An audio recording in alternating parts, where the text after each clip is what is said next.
എല്ലാവർക്കും ഒരുപാട് കഴിവുകളൊന്നും ഉണ്ടാകണമെന്നില്ല. നമുക്ക് ഒരുപാട് കഴിവൊന്നും വേണ്ട. മറ്റുള്ളവരെ സ്നേഹിക്കാനുള്ള കഴിവുണ്ടായാൽ മതി, ഒരു ശ്രമിക്കാനുള്ള കഴിവുണ്ടായാൽ മതി. ഞാൻ എന്തൊക്കെയോ ആണ് എന്നുള്ളൊരു ഭാവം നമ്മളിൽ ഇല്ലാതിരുന്നാൽ മതി. നമ്മുടെ മാക്സിമം കഴിവ് നമ്മൾ എവിടെയായിരിക്കുന്നുവോ, ഈ വിദ്യാലയത്തിലാണെങ്കിൽ ദൈവം പ്രതിഫലം തക്കമായി നൽകട്ടെ എന്ന് പ്രാർത്ഥിക്കുന്നു. ടീച്ചർ മാർഗരൂപ ചെയ്ത സ്കൂളിലും സമൂഹത്തിനും ചെയ്ത എല്ലാ നന്മ പ്രവർത്തികളുടെ ജഗദീശ്വരൻ നന്മകൾ നൽകട്ടെ. അതോടൊപ്പം തന്നെ തുടർന്നുള്ള ടീച്ചർ ജീവിതം ഭാസുരമാകട്ടെ എന്ന് പ്രത്യേകം ആശംസിക്കുന്നു. ഞാൻ ഇതുപോലെ എൻ്റെ ടീച്ചറെ കുറിച്ച് കഴിഞ്ഞ ദിവസം മുന്നോട്ട് പറഞ്ഞാണ്.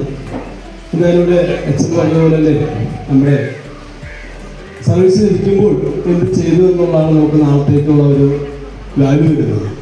ഇവിടുത്തെ ജീവിത രീതികളും ജീവിത സാഹചര്യങ്ങളൊക്കെ തികച്ചും വ്യത്യസ്തമായിരുന്ന സമയമായിരുന്നു. എനിക്കിവിടുത്തെ സാഹചര്യങ്ങളുമായിട്ട് മുന്നോട്ട് പോകാൻ വളരെയേറെ ബുദ്ധിമുട്ട് അനുഭവപ്പെട്ടിരുന്നു. അങ്ങനെ ഇരിക്കുമ്പോൾ എനിക്ക് ഏക ആശ്വാസം ടീച്ചറായിരുന്നു. എൻ്റെ റിട്ടയർമെൻറ്റ് എന്നെ പറഞ്ഞയച്ചിട്ട് സ്കൂളിലേക്ക് പ്രവേശിച്ച അധ്യാപികയാണ്.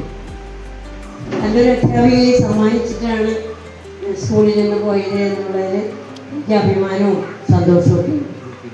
കോശി ടീച്ചറിനെ കുറിച്ച് അറിയുമ്പോൾ നല്ലൊരു യാത്രയൊക്കെ നടത്തുന്ന നിങ്ങൾക്ക് എല്ലാവർക്കും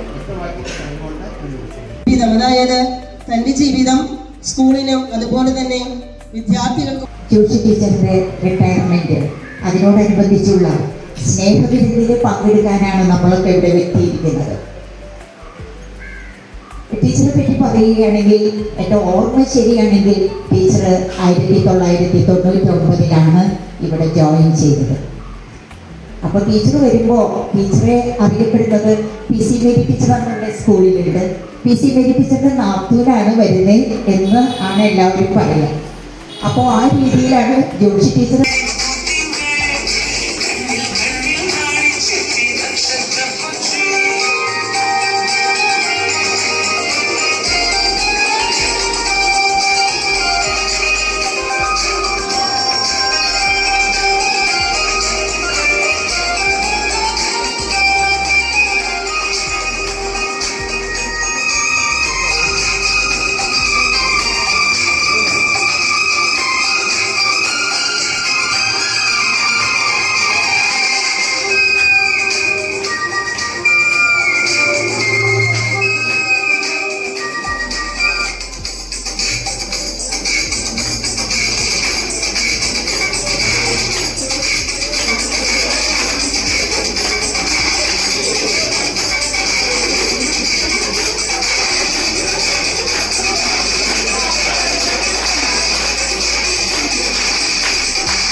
എനിക്ക് പ്രത്യേകിച്ച് ഞാൻ ഒരുക്കമൊന്നും നടത്തിയിട്ടില്ല ഈ പ്രസംഗത്തിന് വേണ്ടിയിട്ട്.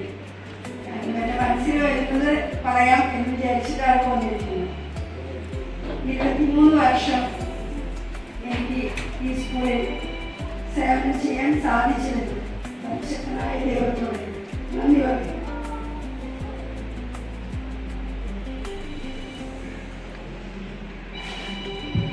ഞാൻ വിവാഹം കഴിഞ്ഞ് വന്നതിന് ശേഷമാണ് ടീച്ചർ പറഞ്ഞതുപോലെ ഡിഗ്രി സെക്കൻഡ് ഇയർ പഠിച്ചുകൊണ്ടിരിക്കുമ്പോഴായിരുന്നു വിവാഹം. ഡിഗ്രി കംപ്ലീറ്റ് ചെയ്തു. 2 കുഞ്ഞുങ്ങളായതിനു ശേഷമാണ് ഞാൻ BEd-നൊക്കെ പോയത്. അന്ന് പള്ളിയിൽ നിന്ന് തിരിച്ചു വരുമ്പോൾ എന്നോട് മേരി ടീച്ചർ എപ്പോഴും പറയും, ഇവിടെ BEd എടുത്ത് സ്കൂളിൽ ചാൻസ് വരുന്നുണ്ട്.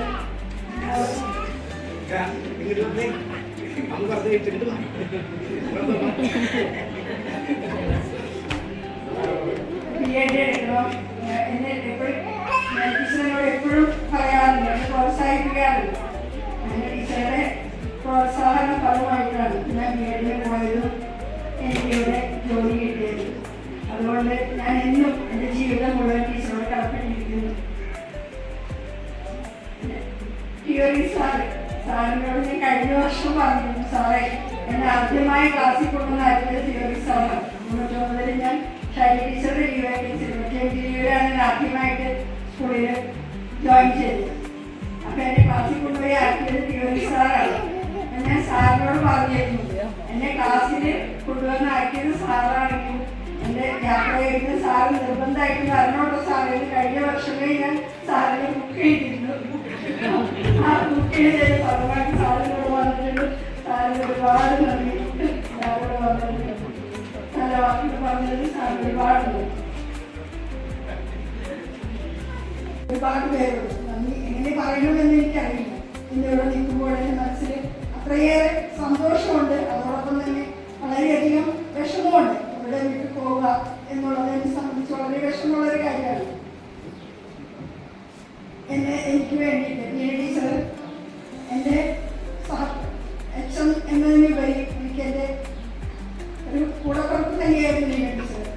പരസ്പരം വിഷമങ്ങളും സന്തോഷങ്ങളും ഞങ്ങൾ പരസ്പരം പങ്കുവയ്ക്കുമായിരുന്നു.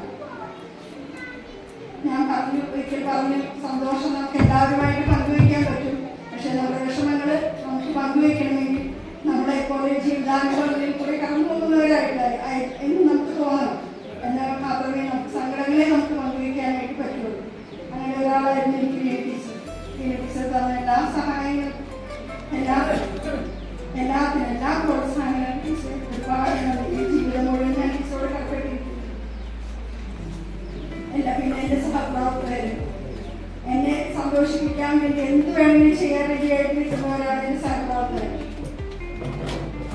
പിന്നെ ഇവിടെ ഡാൻസ് കളിച്ചു എന്നെ കുറിച്ച് നല്ലത് മാത്രം പറയുന്നത്, എപ്പോഴും എന്നോട് സ്നേഹത്തോടെ ഒരു ചേച്ചിയെ പോലെ ഒരു വാത്സല്യത്തോടെയാണ് എൻ്റെ എല്ലാ സഹപ്രവർത്തകരോട് ഇടപെട്ടിട്ടുള്ളത്. ഒരിക്കൽ പോലും ഒരു കറുത്ത വാക്കോ അല്ലെങ്കിൽ അവർ വിഷമിക്കുന്ന ഒരു വാക്കുകൾ എന്നോട് ആരും പറഞ്ഞിട്ടില്ല.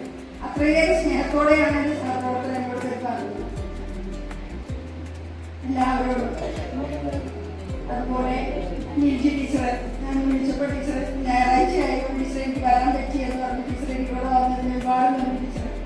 അതുപോലെ ടീച്ചർ പ്രാക്ടീസിന് എത്തിയിരിക്കുന്ന 2 കുട്ടികളെ രണ്ടാഴ്ചയായോടെ എനിക്ക് പരിചയം, എന്നാലും ഞാൻ വിളിച്ചപ്പോൾ അവരോട് വന്നു.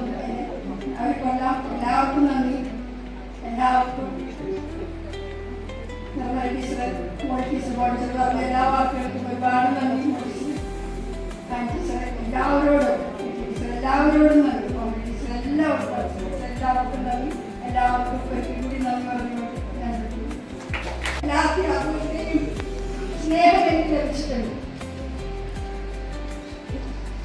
എന്തെങ്കിലും ഒരു വിഷമസന്ധി വരുമ്പോൾ ഒരിക്കലും എൻ്റെ മോളുടെ അഡ്മിഷൻ്റെ സമയം കൊണ്ട് ന്യൂസ് ടീച്ചറിനെ വിളിച്ച് ചോദിച്ചു, ജോഷി എന്തായി മീനയുടെ അഡ്മിഷൻ്റെ കാര്യം എന്തായി? ഞാൻ അഡ്മിഷൻ നേഴ്സിംഗിൻ്റെ അഡ്മിഷനോട് അപ്പോൾ ടീച്ചർ പറഞ്ഞു, ആ സാധനം ജോഷി നല്ലതാണ്, നേഴ്സിംഗിന് വിട്ടോ, BSc നേഴ്സിംഗ് നല്ലതാണ് ജോഷി, GNM വിടാതെ BSc നേഴ്സിംഗിന് വിട്ടോളൂ എന്ന് ന്യൂസ് ടീച്ചർ തന്നെ എനിക്ക് ഉപദേശം തന്നു. ചില സമയങ്ങളിൽ നമുക്ക് ചില വാക്കുകൾ ഈശ്വര തുല്യമായിട്ട് തോന്നാറില്ല.